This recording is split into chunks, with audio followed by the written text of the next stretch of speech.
Professor Brain Brown's research shows that vulnerability fosters good emotional and mental health. It is a sign of courage. We become more resilient and brave when we embrace who we truly are and what we are feeling.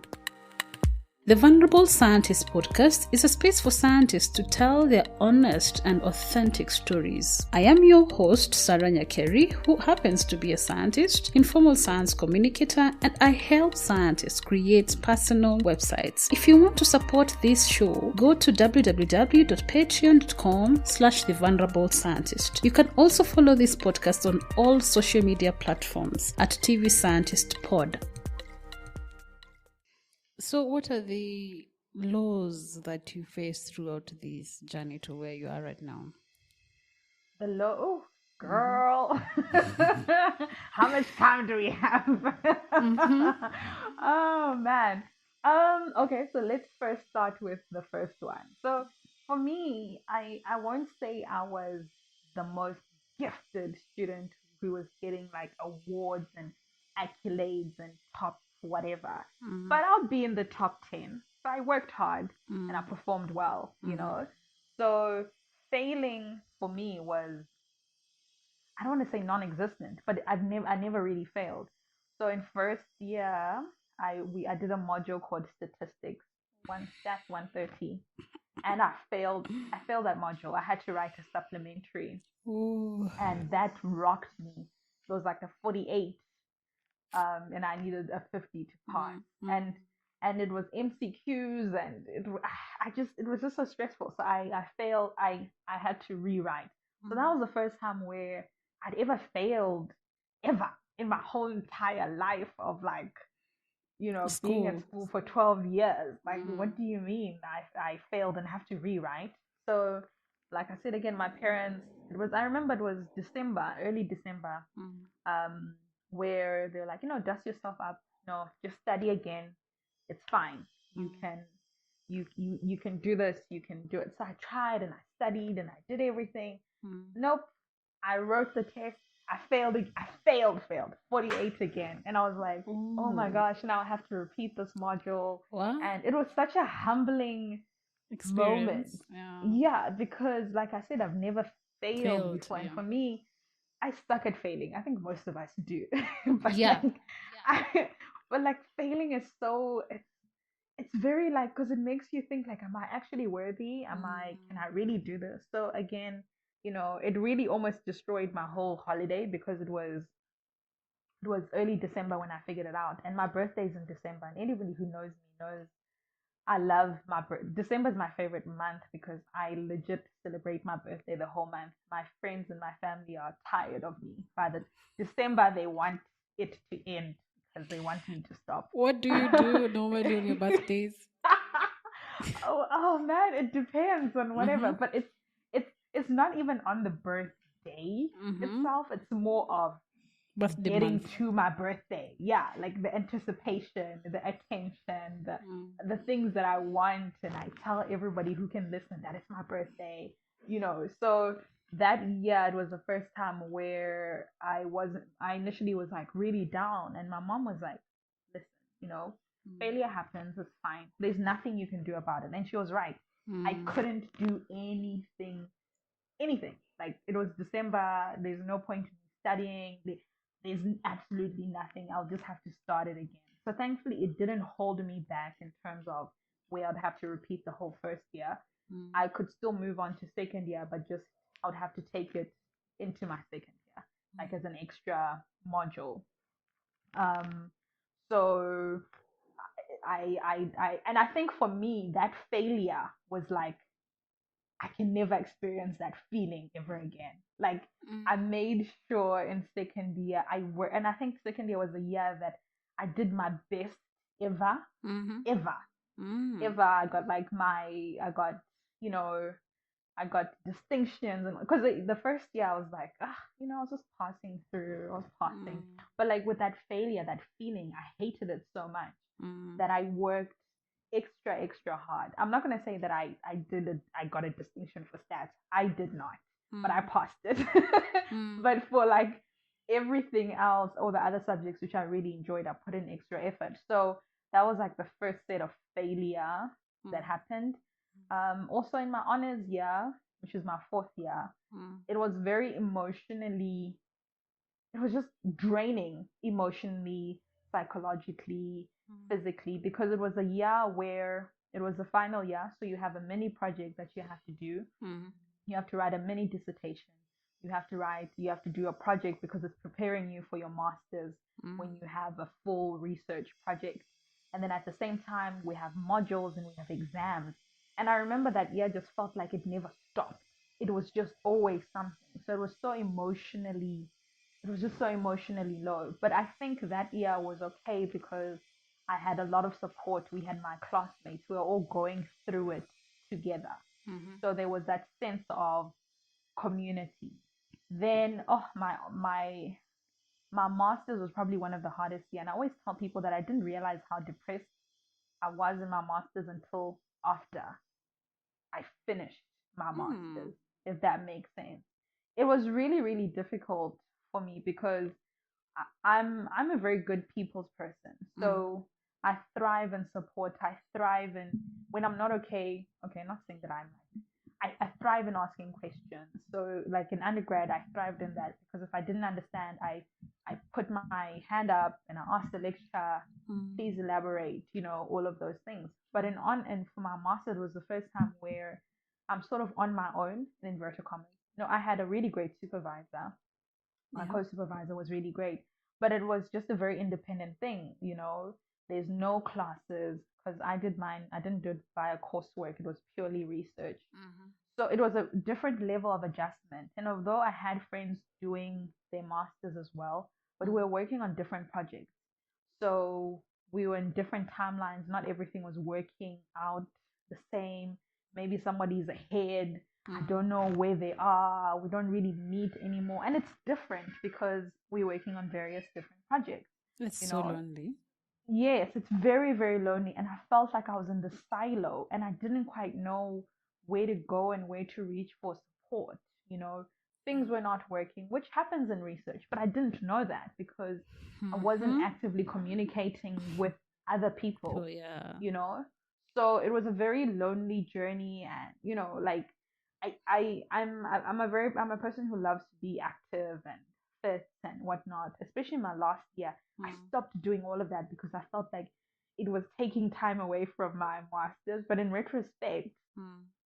um, nothing, I just couldn't, even though I was not working out and not going to the gym and all of that stuff or not running, Mm.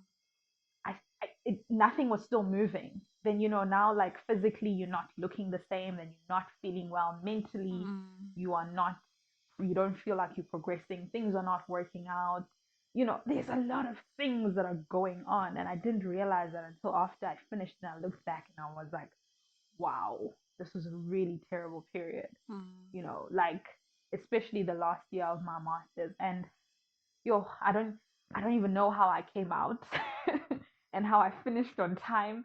But okay, no, I do know I had a really great co-supervisor who then Mm. became my main supervisor for my masters, Mm. and another PhD student um who was ahead of me, who really was so crucial in helping me cross the finish line. Mm. So I now when I came out of it, I started to reach more in terms of Twitter. We started talking about academic chatter, and I started speaking to people who were doing their PhDs, and Mm.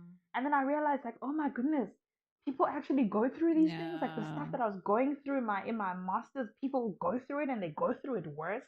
Like you Mm. have issues with your supervisor, or things are not working. This Mm. happens. Like that's why like when I then started my PhD, I made sure to be involved in a lot of in Conversations on Twitter. community, in Mm. people who are ahead of me, who've done it, or who Mm. are currently doing it. And it just made me realize like, oh, okay, snap, you need to be actively talking about this. And even in the beginning of my PhD, it was nice to say, oh my God, yay, I'm doing a PhD. But my proposal just wasn't coming together. And I Mm. thought I needed to have my proposal being done in 3 months. And I was getting pressure on the sidelines from another co-supervisor who was like, Mm. you're taking too long. And I felt stupid because I'm like, oh my gosh, I'm taking too long. But this time around, I was I had community. I'm part of this really amazing virtual writing group where we come and we meet. And then I started talking about it. People are like, in 3 months, bro, it took me a year. It's fine. You're gonna be. And then I was like, oh, okay. And even like, just like, oh, you can take you 6 months, or in Mm, this time, this is the process. This is the process. You're trying to learn something different. mm, So yeah, there's been those are like the lows, and even now currently it's a bit of a low. Like, but I'm trying to come up. But I think this time around, it's just that I'm more vocal in my struggle, mm, and I think that's, if I can say anything in terms of anybody who's doing a postgraduate. Okay, granted, even an undergraduate, because now everything is virtual, so there's no longer that sense of having people. mm, But like, I just wish I just wish somebody can just understand that you just don't suffer in silence. Like, seek people who are ahead of you, because what you're feeling, although mm, it feels like a very isolated incident and it's only happening to you, mm. crazy enough, it's normal. Yeah. And crazy enough, you will actually get through it. Mm, Like, it just don't sit in a silo. Like, find a community wherever it is, whoever it might be. mm. Just don't suffer in silence, because I felt that's what I'm saying in my masters. I Masters. think I was a bit depressed without realizing I was depressed. I was just working through it. But now I'm kind of being more attuned to be like, okay, you know what, something's not right. Let me talk to somebody about it. Mm, Or if you have the ability to, if your institution has got um like the opportunity to speak to a psychologist. mm, Oh, I'm a fan of therapy. Please go to mm, therapy. mm. Like, for your own mental health, for just like, if you can speak to somebody, do so, because therapy is a huge, like, taking care of your mental health is so important. Yeah. And yeah, so that's how, those are my lows, and just some of the things that I've learned along, like, along the lows, if I can say that. Do you want to talk about the current law that you're facing? Um, I don't know. Not really, because I haven't figured it out yet. Mm, I It's kind okay. Well, I think what I can say is that it's sort of like a second year slump. I mm, think people who've gone through a PhD, like, you are in your second year where you think you're meant to be at point X, but because of things and whatnot, it's not quite going where you thought it would be. mm. So I'm sort of trying to readjust. And also, because for me, I'm a very controlled person. I have a schedule, I have things, and when things are not working out according to my control, I'm trying to learn how to navigate that when it's just not going according to my plan, if I can say that. So I Mm. think that's as much as I can say about that, because I haven't quite figured it out yet. Okay. When you're talking about a therapist and therapy in general, is there anything that you would like to talk about it, especially in science? Like, do you feel that um, therapists, this should be therapists for scientists specifically, or general therapy is still okay? Because I'm imagining if you're telling a therapist this is not working, or they're having this conversation, do they really understand what you're going through? Or it's Um, not, doesn't matter? I would like to think, as long as you're speaking to someone Mm, point blank, because sometimes we think some of these, what I've learned with some of my going to therapy is that mm, some problems which I think are because of where I am currently right now, be it um, because I'm a PhD student, have actual underlying issues stemming mm, from, like, when I was younger, mm, you know, where because of XYZ, it's mm, now manifesting as ABC, you mm, know. So um, it's great that, for example, for me, I have our institution, and our institution has got therapists for mm, each each department. So the agriculture sciences, the humanities, and all of the different departments. So they are more aware. So if they dealing, so it's easier because they understand that, like, say the science faculty, they understand that if I come to them, I'll probably be talking about failed experiments or whatnot. So maybe that is better. But I just think as long as you're going to therapy, um, that's probably the best thing that you can do for yourself. Yeah. If you are fortunate enough to have somebody who is in your department, that then great, that's better because they'll be more, they're more aware of some of the more current issues of what you're facing. But like I Yeah. said, that with going to therapy, I'm realizing that how I cope right now, although I think it's a current problem, has got has some underlying issues with some other things, Yeah. from when I'm younger or a couple of years ago, and I wasn't even here yet. So as humans, we block things out, and they come through in small funny ways.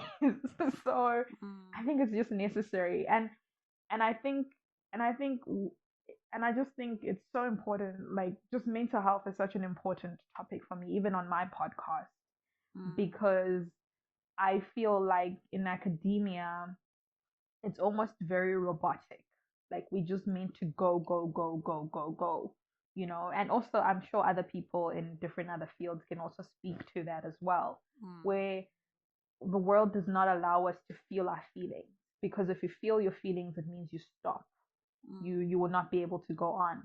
But I just think it's really important that we talk about it. Like we said, like some of these experiments, it makes you second guess yourself, or you write papers and reviewers destroy your papers.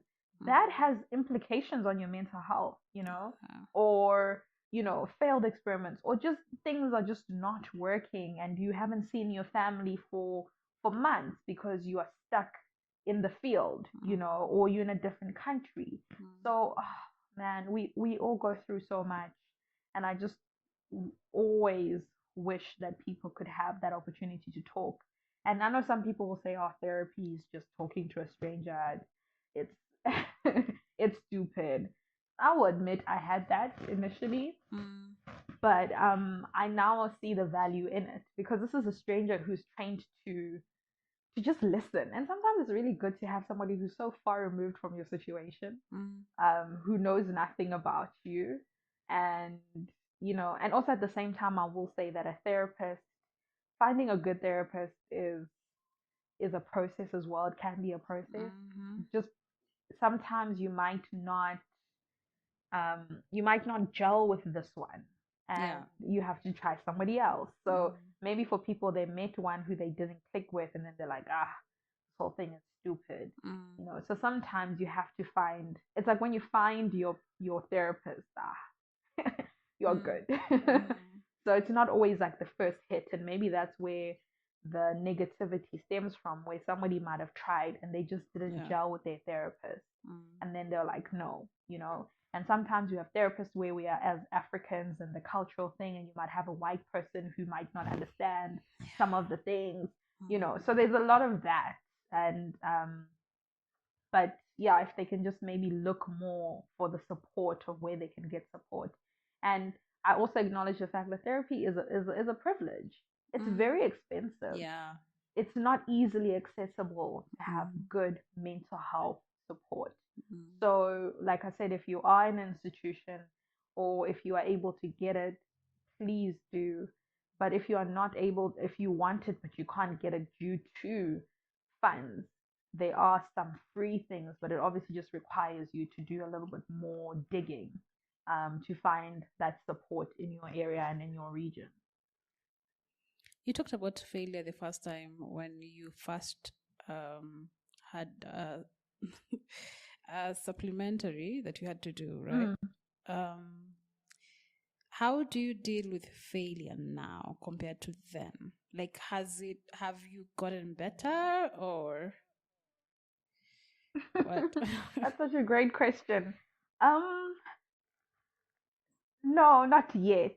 I'm still working with that. I'm still working on it, you know. But I think I'm more acutely aware. Okay, the difference now is that I'm more aware of what happens when I fail, if Mm, that makes sense, mm, of my reactions when mhm, I fail. mm, So I haven't quite figured out how to, or like, bounce back yet, but mm, I'm able to be like, okay, when I fail, this is what happens.